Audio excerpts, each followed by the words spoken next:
E aí pessoal, tudo bem? Hoje a gente tem uma aula muito séria, porque nós vamos discutir um aspecto assim, da cultura política brasileira, seja sob o ponto de vista do eleitor, seja do ponto de vista do cara que se elege, tá? Que é a eficácia real dos governos que a gente tem, entendeu? Parece tão estranho discutir isso aí, né, quando nós começamos a discutir, porque tu fica pensando assim, como assim eficácia, né? Porque o governo está ali para resolver situações, né, resolver problemas, tá? E talvez mais do que nunca, assim, na nossa história já de 5 séculos, tá?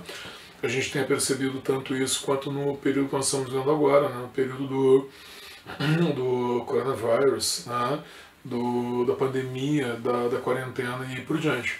Então essa aula ela é mega inspirada na pergunta de redação que meus outros grupos estão fazendo, que é assim, ó, se o governo brasileiro, em suas mais diferentes esferas de competências, é exclusivamente omisso, ou se, em determinadas situações, chega a compreender os problemas que lhe competem, envolvendo-se com eles e solucionando-os.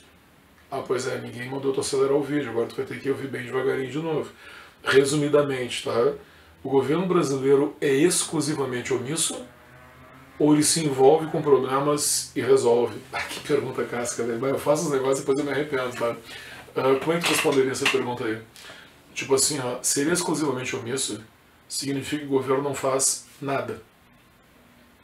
Eu disse isso, agora me arrependi, assim, tem mais chance de responder assim, não é?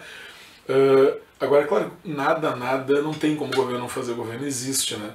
Alguns alunos até dizem assim, pior, né? Não é que ele não faça nada, ele faz merda. Não, calma, tá, beleza. Então vamos ver outra pergunta, tá? O outro lado da pergunta.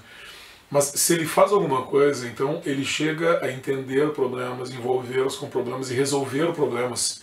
Porque a última palavra desse tema é solucionar problemas. Cara, solucionar eu acho que não consegue, entendeu? Eu acho que tem problemas que nós sabemos na história do nosso país que são históricos, são estruturais, parece que são insuperáveis, quando às vezes não são, e talvez esse é o momento que nós estejamos passando por isso, né? Talvez não sejam até agravados ao longo do tempo pelas próprias atitudes do governo.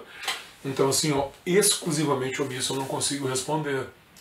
Mas solucionar eu também não consigo responder. É por isso que o nome do lugar é Brasil, entendeu? Porque nós temos que um governo que age sem resolver, correto? Então vou retomar para nós entendermos como é que isso aí efetivamente funciona. Eu vou analisar 5 áreas diferentes da nossa história no presente, sempre com uma base no passado, tá? Eu vou recorrer às situações do passado, mas para chegar no presente, que é a educação. Alguns dados da educação diferentes, por exemplo, assim, o sistema de cotas, junto com ele o Enem, o sistema de bolsas, correto? Que vocês entendem são demandas dos governos recentes da esquerda, e depois 2 demandas bem atuais, tá? A proliferação de armas, né, a liberação de armas, e depois ainda a situação do homeschooling, correto? Essa é uma demanda futura, é uma demanda que, se nós estivéssemos vivendo esse período brutal assim, da pandemia, essa é uma demanda que já estaria com uma discussão bem mais adiantada, beleza? Então nós vamos de educação no geral, cotas Enem, sistema de bolsas, armamento da população, homeschooling. Homeschooling, vocês lembram, né? Estudar em casa. Liberação, não é o que tu está fazendo, tá? Porque tu está estudando comigo, tu está estudando com os professores do Mótula, correto? O homeschooling enquanto tu estuda só em casa, com materiais que estão na tua casa, com tutores que são, por exemplo, teus pais, beleza? Ou alguém da comunidade. Então eu vou te perguntar assim, ó, o que nós podemos avaliar na educação, tá? Vocês são ligados que educação, sobretudo nos 2 governos da Dilma e nos 2 do Lula, evoluiu de uma forma que nós não conhecemos no Brasil, correto?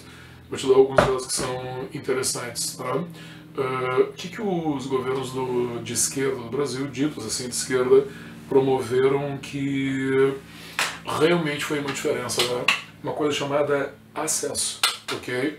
Se vocês não lembram, consultem os pais de vocês, assim, ó, metade das palavras que esses governos diziam era acesso, ok? Muito motivados e engajados pela Constituição de 88, esses governos queriam que aqueles direitos digamos assim, constituídos a partir de 1978, com a Constituição Cidadã, efetivamente chegassem às pessoas, correto? Para vocês terem uma noção, a inclusão escolar ela foi absolutamente plena, ou quase plena, nesses períodos aí. Se chegou no ano de 2000, vou olhar aqui para não mentir para vocês, tá?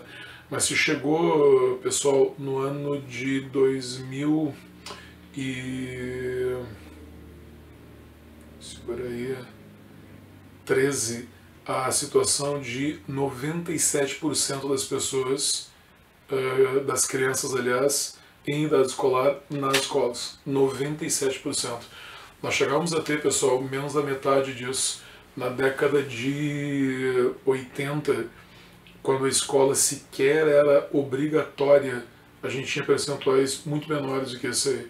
A inclusão escolar, vocês sabem, afetou demais, por exemplo, o IDH do Brasil, elevou o IDH do Brasil, deu, bom, vamos combinar, né, uma visibilidade para o Brasil, naturalmente internacional, muito maior, correto? Essa elevação do IDH via renda e acesso ao conhecimento.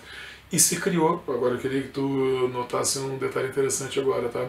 Se criou um movimento, uma parceria público-privada, chamado Todos pela Educação. Se tu colocar Todos pela Educação, ainda hoje, vai aparecer diretamente a fundação, o site da fundação que alimenta esse projeto, que é a Fundação Lehman. Tá? Esse Todos pela Educação, que já vem fazendo trabalho com a educação desde 2006, 2007, criou um plano de metas. Tá? Vocês entendem, né? O cara vai lá, se reúne e diz assim, até tal data nós temos que cumprir esses objetivos aqui. Tá? O plano de metas da Todos pela Educação deveria ser atingido em 2022. Eles colocaram 15 anos, ok? 15 anos. Vejam como é que são as 5 metas fundamentais, tá? Primeira das metas, tá? Todo indivíduo com idade de 7 a 17 anos deverá estar na escola. 7 a 17 anos. Eu acho que não vai rolar até 2022. Vejam as próximas metas agora. Todo indivíduo com idade de 8 anos deverá dominar a leitura. Não domina com 8, nem com 10, às vezes nem com 30. Correto? Os alunos deverão ter acesso a todos os conteúdos correspondentes à sua série. Às vezes não tem na escola privada, né? Todos os alunos deverão concluir as etapas do estudo fundamental e médio. Tu vai ver como é que vai ser o resultado desses alunos hoje aí, tá? Garantia de investimentos em educação básica. Eu acho que o pessoal do Todos pela Educação não vai cumprir nenhum dos objetivos. Porque apesar daquele investimento, lembra como é que é a nossa pergunta, tá? O governo, ele olhou para o problema da educação e resolveu gerir esse problema. Na verdade, mas ele não resolveu, correto? Não resolveu ao ponto de... Cara, a melhor da hipótese que nós conseguimos no Brasil foi o quê? Nós conseguimos colocar 97% dos estudantes com idade escolar nas escolas, tá? Beleza? 97% significa que 3% estão fora, que são 1,5 milhão de pessoas. 1,5 milhão de crianças não estão na escola nesse período aí no Brasil. Isso não é um bom resultado, correto? Alguém pode dizer assim, cara, a escola é que nem vacinação. Qual é o percentual ideal para a criança? Todas. Todos, ninguém pode... Não sei se vocês conhecem a frase clássica do Obama, ninguém pode ser deixado para trás. Entendeu? Que foi efetivamente que esses governos que zelavam pela educação fizeram. Tá? Vamos ver por que mais não resolveu. Ainda nos dados estatísticos, tá? Hoje no Brasil, a cada 100 alunos que entram na primeira série, 47 terminam. Menos da metade termina o nono ano correspondente. 14 concluem ensino médio, sem interrupção. E 11 chegam à universidade. Cara, tu começa com 100, tá? No ensino médio, tu queria formar todos, tá? Tu tem 86% de evasão. E se tu considerar, por exemplo, os que chegam na universidade, 89%. Então tu vê que o funil, ele vem assim, né? E daqui a pouco ele faz isso aqui, ó. Afunila completamente e deu. As pessoas desaparecem da escola a partir do nono ano. Vocês lembram que nós mencionamos na aula da urna do voto que isso aí é a escolaridade média do brasileiro, né? A maioria dos brasileiros, quase 40% dos que votam, não tem o ensino médio completo, correto? Isso não é resolver a situação, vocês entendem? Queria te lembrar que quanto à questão da qualidade, é o que eu vou te dizer agora, tá? Pelo menos 60% dos alunos do quinto ano, olha só, 60% do quinto ano não conseguem interpretar texto simples, já é analfabeto funcional. E 60% dos alunos do nono ano também não conseguem interpretar textos dissertativos. Os caras não vão chegar nem no Enem, tu entendeu? Então, o que diz respeito à qualidade, olha bem como é que eu vou te dizer, tá? Esse é o paradoxo brasileiro, tu entendeu? Tipo assim, no que diz respeito ao acesso, as pessoas tiveram acesso, correto? Nem todas, mas finalmente a maioria. Mas esse acesso ele foi eficaz. Ele deu a capacidade de leitura para as pessoas ou não? Vocês entendem o paradoxo? O governo viu a questão. O governo entendeu que deveria se meter na questão da educação. Tá, mas como é que fez isso? Fez muito mal, correto? Deixa eu te perguntar, tá? Quais são as tendências? Como é que eu explico isso? Cara, porque naturalmente esse processo de escolaridade foi acelerado. Entendeu? Como assim acelerado? Não houve um preparo para tu ter o dobro de estudantes que tu tinha antes. Então tu simplesmente colocou os caras ali sem alterar as dependências da escola, a estrutura da escola, a qualificação de professores, o número de professores, a remuneração dos professores, a capacidade de dedicação e entrega desses caras. Então se tu já fazia um trabalho meia boca com 10, se eu tenho 20 ou 30 na sala, bom, daí o trabalho vai ser ruim, por isso que nós passamos do nível de analfabetos, uma maioria da população analfabeta sem saber ler, para uma população de analfabetos funcionais, que foram para a escola e saíram sem saber ler. Como é que eu explico isso numa redação, por exemplo, no nosso caso? Cara, explicamos sempre da mesma forma, né? Isso chama de, talvez, demagogia, entendeu? Pensa em investir em educação significa o quê? Estudantes nem sempre são eleitores, mas a sua família é, entendeu? Logo, logo eles serão eleitores também, vocês entendem?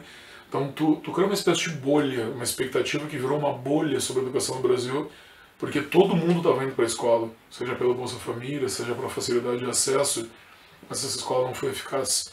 Esse eu acho que é o paradoxo, e vejam, nós estamos teoricamente discutindo uma ação que o governo deveria fazer.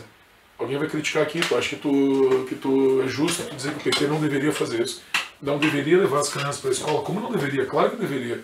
Fez bem levar, mas fez muito mal e não resolver o problema. E essa é a demanda dessa aula, também dessa redação. O governo não foi completamente omisso, mas ficou muito longe de resolver o problema. Talvez tenha criado, para a nossa história futura, uma bomba relógio, né? De pessoas que têm um diploma, mas não têm uma qualificação, correto? Que talvez nunca venham a ter, correto? Eu acho que essa questão da educação, dentro dessa área de demagogia, uma outra expressão que pode usar, é que deu visibilidade para o governo, vocês entendem? Muito fácil tu abrir as portas da escola, tu entendeu? Sem preparar a escola para fazer isso, sem criar as condições estruturais para o serviço vingar. Vou te lembrar que nos últimos dias, nos estertores da Dilma, o lema do governo era, se ninguém lembra, então te senta, bota a mão no bolso para os butiás não explodirem, não caírem no teu bolso. O lema do Brasil era, hoje é risível tu lembrar, Brasil, pátria educadora. Correto? Brasil, pátria educadora. Com praticamente 1/3 de analfabetos e 10% de analfabetos funcionais e 10% de analfabetos plenos. Chamar de pátria educadora tá de sacanagem. Entendeu? Então aí a gente tem uma noção, eu acho que a educação, estou estendendo um pouco o comentário que eu já fiz na aula de redação também, mas a gente tem uma noção do que é o governo do Brasil. É o governo que, de certa forma, entra numa situação, entra numa atitude, produz uma ação, mas está longe de resolvê-la. Beleza? Agora vamos derivar um pouquinho assim, essa discussão para o sistema de cotas e também para o Enem. Estamos discutindo ações de um governo que tem uma orientação e logo discutiremos ações de governos que têm outras orientações, mas cujo resultado vai ser o mesmo. Talvez alguém possa avaliar se vai ser melhor ou pior de um jeito ou do outro, mas o resultado vai ser o mesmo. O governo age, mas não resolve. Por exemplo, sistema de cotas. Se vocês são contra ou a favor do sistema de cotas, aí, o que tu me diz? Cara, a justificativa do sistema de cotas ele é relativamente interessante, né? Existe uma dívida social com essas pessoas ou não? Me responde aí. Tem ou não tem? Eu acho que a justificativa do sistema de cotas como justiça social é plenamente aceitável, né? Outros países também já fizeram, não tem não haveria por que, de repente, nós não tentarmos fazer. Essa história, pessoal, que é uma história já desde a escravidão, desde da falta de direitos, acesso a direitos durante o século XX, uma história de exclusão. É claro que justifica o sistema de cotas, né? Embora nós cortemos a própria carne, né? Tiremos de alguns para dar para os outros, porque a gente não tem essa riqueza toda, entendeu? Nós poderíamos até imaginar uma certa justiça, ainda mais agora, quando o sistema ele é social e racial, racial e social. Que você deve lembrar, teve um instante na largada que ele era só racial e ele seria absurdo. Agora, esse sistema de cotas ele deveria ser resolutivo. Tipo assim, o governo viu o problema e propôs uma alternativa de solução, mas não solucionou. Não solucionou por várias razões. A primeira das quais, qual é? Esse sistema também é excludente, vocês entendem? Porque não tem cota para todo mundo. Então, eu sou muito seletivo entre os negros e praticamente tu pode dizer que ele é um sistema simbólico. Tipo assim, ó, alguns negros vão receber esse benefício, mas não todos os negros vão receber. Entendeu? Então, mas não tem lugar para todo mundo bom, a sociedade é excludente, o sistema de cotas também é, correto? É claro que se olhar os resultados, efetivamente mais negros e pardos entraram nas universidades. Pá, que beleza, tranquilo. Agora, o volume dessas pessoas que eu beneficiei, eu não sei se criou um impacto para suas comunidades, entendeu? Eu não sei se reduziu o preconceito. E era esse o objetivo final, vocês entendem? O objetivo não é, pessoal, dar uma cota para uma pessoa, correto? O objetivo é que essa pessoa seja suficientemente simbólica para reduzir a resistência da sua cor, da sua classe social, seja ela negra, parda, índio ou pobre. Eu preciso que essa pessoa impacte na sociedade de uma forma que ela seja mais respeitada, e a sua comunidade também. Eu não sei se o sistema de cotas conseguiu efetivamente essa realização.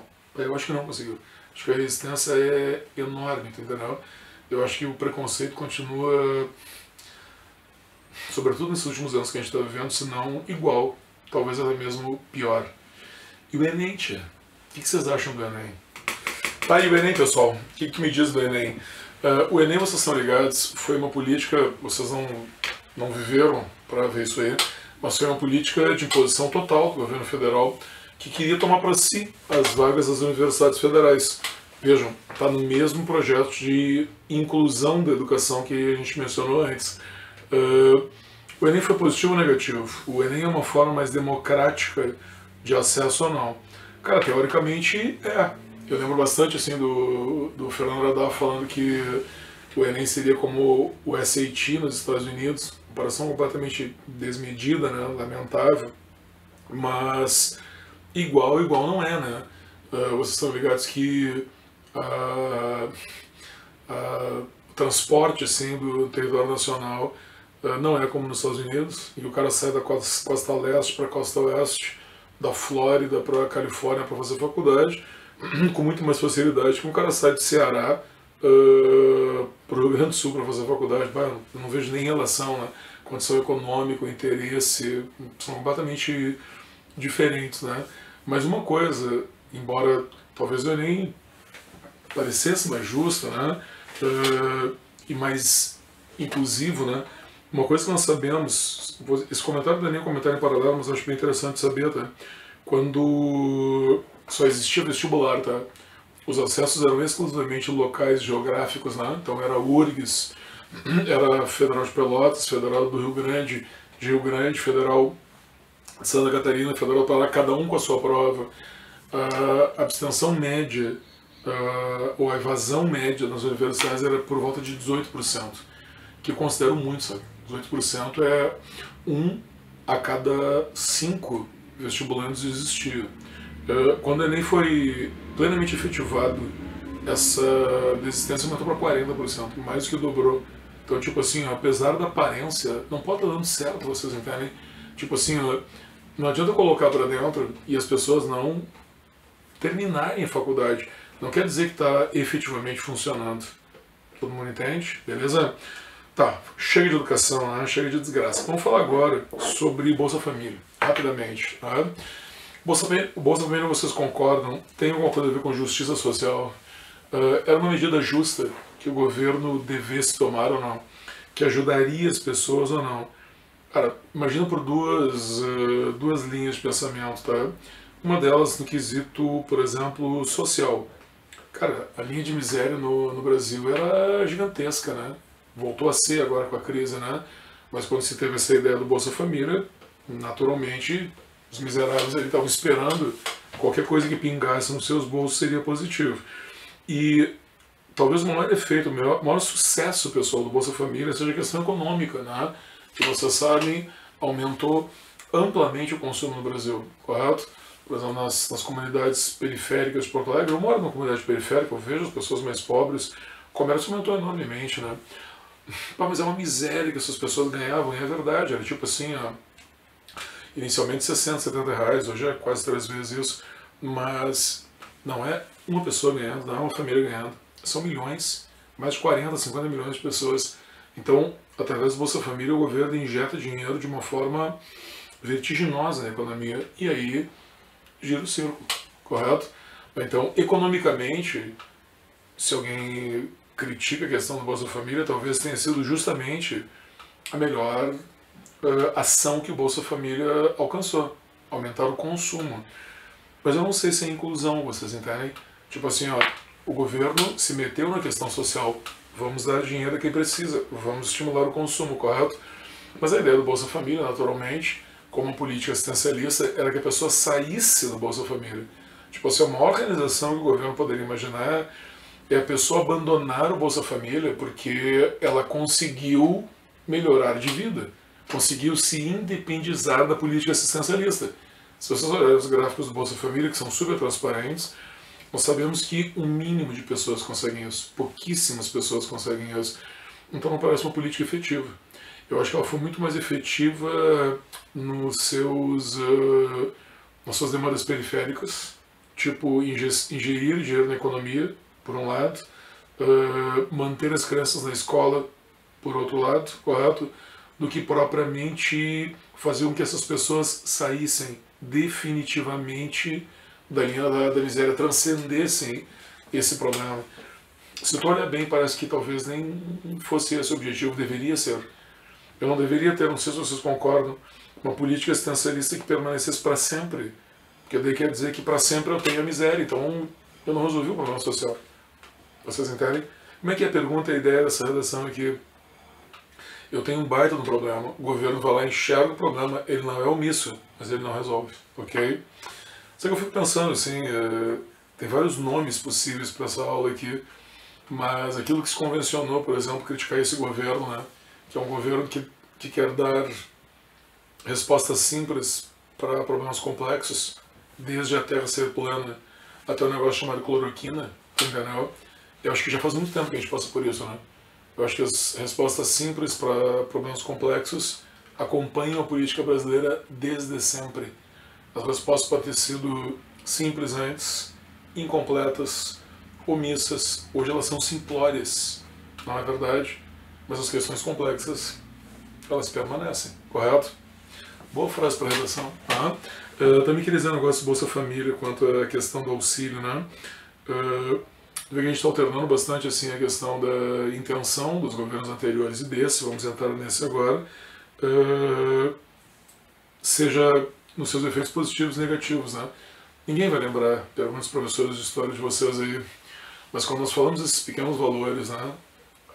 Acho que hoje Bolsa Família está ali nos 150, 170 reais, você fica pensando assim, né? Como é que isso pode ser dinheiro para alguém, né? Como é que isso pode ser efetivamente representativo? Então, eu vou te lembrar que na primeira campanha eleitoral do Lula, ele propunha um salário mínimo de $100. $100, vocês entendem? Porque o salário mínimo não tinha esse valor. Tá? $100 hoje, vocês aí têm, certamente vocês devem ter a mesada indexada ao dólar para não perder dinheiro. Deve ser o acordo que vocês fazem com o FMI, também conhecido como teu pai, correto? Cara, $100 hoje são 560 reais. Então, esse cara, ele propunha ao Lula um salário mínimo de $100, que hoje seriam 560, entendeu? Hoje nós sabemos, o salário mínimo é praticamente o dobro desses $100 aí, tá? Claro que o dólar está super defasado, assim, muito alto em relação ao real, está defasado, o dólar está alto, Mas tu vê, o nível de miséria no Brasil já foi muito maior, tu entendeu? Aí tu pode dizer, pô, nós avançamos muito pouco, tu tá entendendo? Aí é que tá. Eu não sei se essa solução complexa chamada pobreza no Brasil foi efetivamente resolvida. É claro que não foi resolvida, senão não estariam aí a fome, o crime organizado e por diante. Essa é a crítica dessa aula e dessa redação. Chegamos então, pessoal, ao 2018, quando o mito assumiu. Então, vamos ver aqui, pessoal, duas propostas de orientações ideológicas completamente diferentes em relação aos governos anteriores, acabam resultando na mesma equação, entendeu? Soluções simplórias para problemas complexos. Aí vamos direto numa coisa que é polêmica mesmo, tá? Vocês são contra ou a favor do armamento da população? Qual é a justificativa para armar a população? Tem que dar uma arma para todo mundo, entendeu? Eu acho que é isso aí que vai garantir a segurança. Vocês concordam? Tipo assim, ó, na medida em que todos nós estivermos armados, será mais fácil todos nós nos defendermos, sim ou não? Cara, como é que vai ser o trânsito com todo mundo armado? Como é que vai ser um estádio de futebol com todo mundo armado? Tu entendeu? Então daqui a pouco assim, ó, se antes eu tinha que me defender de marginais, agora eu vou ter que me defender do meu vizinho que está fazendo uma obra aqui justamente quando eu estou na quarentena, tu tá entendendo? Daqui a pouco eu enlouqueço, meu vizinho enlouquece, tu entendeu? Nós podemos efetivamente dar uma arma para cada brasileiro. Essas armas, por alguma razão, talvez elas não caíssem também na mão de pessoas que não deveriam ter mais armas, como no crime organizado que já as tem, tu entende? Esse discurso de dar uma arma para cada um, tá? Que significa garantir, de repente, a segurança de cada cidadão, esse discurso ele é verdadeiro, cara. Tu acha que cada um de nós armados saberemos usar essa arma corretamente e vamos nos salvar por causa disso? Eu não acho que nós não devemos pensar em segurança, mas eu acho que tem um discurso interessante aí que é assim, ó, são dois problemas, né?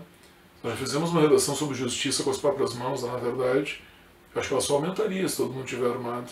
A famosa lei do faroeste, né? Tu atira primeiro e pergunta depois. E uma segunda coisa, além da justiça com as próprias mãos, seria a total omissão do Estado na questão da segurança. Cara, eu já te dei uma arma. É com isso que tu concorda, tu entendeu? Quando tu é a favor do armamento discriminado da população. Tipo assim, ó, se eu já te dei uma arma, o que o Estado não tem que fazer? Nada. Entendeu? É claro que eu penso em muitos de nós aí que de repente vimos de uma outra cultura, né? Por exemplo, no interior, onde a gente já viu a arma e tal, mas não é a mesma coisa. Tu entende? Ter uma arma para caça, que lá pelas tantas... tô me lembrando do meu amigo Anderson aí, com quem eu falei hoje lá em Dom Pedrito, vi umas fotos da campanha, aquele campo com a geada, assim, né? O cara tá armado lá. Nem sei se a arma é legal ou ilegal, sei lá eu. Ele usa para caçar, pode usar para autodefesa, mas é ele, né? É ele num conjunto de muitos hectares. Como é que é um prédio, cara, com 100 famílias morando, 100 famílias armadas? Tu te sentiria bem, tu entendeu? E o que o governo arbitraria daí nessas questões? Aí tá, né? A gente pode concordar ou discordar, mas o armamento como proposta de solução para segurança no Brasil, ridículo. A discussão ela é ridícula. Vou usar uma frase do nosso presidente que diz assim, com que tu acha que uma mulher se sentiria mais segura contra uma violência, por exemplo, de ordem sexual ou estupro, tendo uma arma ou tendo a Lei Maria da Penha? Você, mulher que está me ouvindo agora, tu prefere ter uma arma ou tu prefere a Lei Maria da Penha? Olha a equação, velho, sabe? Eu acho que se a Lei Maria da Penha tivesse a polícia que precisa ter, certamente a lei seria melhor. Daí vai me dizer assim, mas não tem. Mas então eu vou abandonar o Estado. Eu vou abandonar a polícia. E vou me entregar daí a esse primitivismo. Não sei. E a última análise que eu queria fazer é o seguinte, ó. Como é que é? Um assunto que, quando passar a pandemia, vocês vão ver, vai se ressaltar de novo. A questão do homeschooling. Tá? Por exemplo, assim, as pessoas devem estudar em casa e abandonar a escola tradicional. Cara, esse ponto de vista é o mesmo do armamento que eu te disse agora. Na medida que tu libera a escola, quais são as vantagens que tu tem, por exemplo, na posição de governo? Não precisa mais da escola. As pessoas optaram por ficar em casa, optaram por estudar escola, fora da escola. Não é como nós estamos vendo agora. O cara não vai ser monitorado da escola. Ele estuda em casa, vai lá, peça uma prova tipo Enem, passou na prova, o governo te dá o diploma. Ok? Não sei se vocês lembram, era quase assim até 2 anos atrás, terminou com o governo Temer, grande Temer, em que se tu fizesse o Enem sem ter um ensino médio concluído e alcançasse 500 ou mais pontos, o governo legalizava o teu ensino médio. Fez Enem, fez 500 pontos. Assim, ó, além do reino animal, acho que até o vegetal e o mineral também fariam, tu entendeu? Tu ganhava daí o ensino médio. Sem nenhum outro tipo de comprovação. O homeschooling é uma alternativa para a educação no Brasil, sim ou não? Não. Claro que não, pensa bem, tá? É uma solução, cara, não sei se eu ainda posso continuar dizendo simples ou simplório. É uma solução mal intencionada, entendeu? Em que isso substitui daí o papel do Estado pelo dever do cidadão. Aí é tu que tem que dar a educação, tu entendeu? Tá aí, os teus impostos daí, azar. A orientação, as diretrizes de educação no Brasil, azar, não tem, cada um faz o que quer. Para vocês terem uma noção, pessoal, hoje no Brasil já são 10 mil pessoas, 10 mil famílias fazendo homeschooling ilegalmente, porque não tem nenhum projeto. Tá? E a principal, não sei se não estou juntando armas e homeschooling aqui, porque tem muito a ver, tá? A principal razão pela qual as pessoas fazem homeschooling no Brasil, a principal razão alegada é ser contra o ensino laico. Tipo assim, a pessoa faz homeschooling porque ela quer um ensino de orientação religiosa. Ela não quer ir para uma escola pública e aprender barbaridades do tipo a teoria evolucionista do Darwin. Tu entendeu? É muita ciência, correto? Ela não quer aprender que a Terra é redonda e aí sucessivamente. Vocês entendem? Então o homeschooling seria essa solução simplória, mal intencionada para um problema complexo da educação. Então tu vai desovar a escola e entregar de repente para as comunidades religiosas a educação. Cara, sem a menor chance de a gente aceitar isso aí. Isso é uma afronta ao Estado laico. Tu entendeu? O que as comunidades deveriam pensar? Cara, a igreja, a escola sem igreja é o normal, é o que o Estado propõe. Tu quer educação religiosa? Bom, então tem a comunidade religiosa. Tu entende? Agora, não querer fazer a educação do Estado laico, porque ela é laica, e obrigar daí o governo a fazer o homeschooling para que possa ter ensino religioso, como é que nós vamos fazer daí? Um dia essas comunidades vão se encontrar, tu entendeu? Um dia o cara vai ter que fazer o Enem. Aí no Enem eu vou colocar o quê? Que o homem veio do macaco ou que o homem veio do barro? Esse aqui é o problema, tu entendeu? É uma sociedade de cisões, tu entende? É uma sociedade de exclusões, correto? Em que o governo vai lá e ele está interferindo. Não, mas ele não está fazendo nada. Como não? À medida que ele libera esse tipo de procedimentos, desde o porte de arma até o homeschooling, é o governo agindo, mas não solucionando. Beleza? Só para lembrar, vocês lembram, né? Se alguém não lembra, A Mina da Montanha, eu acho que é o melhor livro sobre homeschooling e as implicações religiosas que ele pode trazer. É mega best-seller, um dos melhores livros que eu li recentemente. E eu sempre digo, né? É a melhor última frase de livro que eu já li na minha vida. Não adianta tu ler aqui, abrir e ler qual é a frase, tu não entendeu? Porque depois que tu lê o livro, tu vai entender que a pessoa, ela é, apesar de ter passado por uma religião, uma educação religiosa opressiva, a pessoa é genial, correto? Fica a dica. Tá aqui, quero eu empresto. E a última coisa que eu queria dizer dessa aula de hoje é o seguinte, ó. A gente tem efetivamente, pessoal, uma ação governamental que, mesmo com matrizes ideológicas bem diferentes, parece dar no mesmo, né? A gente tem uma homogeneidade de ação que é uma intervenção do governo, mas uma solução que é sempre protelada, correto? Uma outra expressão que tu pode usar, que podia até ser o título dessa aula, é essa, né? Procrastinação, correto? O governo está sempre empurrando com a barriga e evitando a solução da questão, ok? Beleza, pessoal? Então, era isso. Um abraço, até a próxima semana.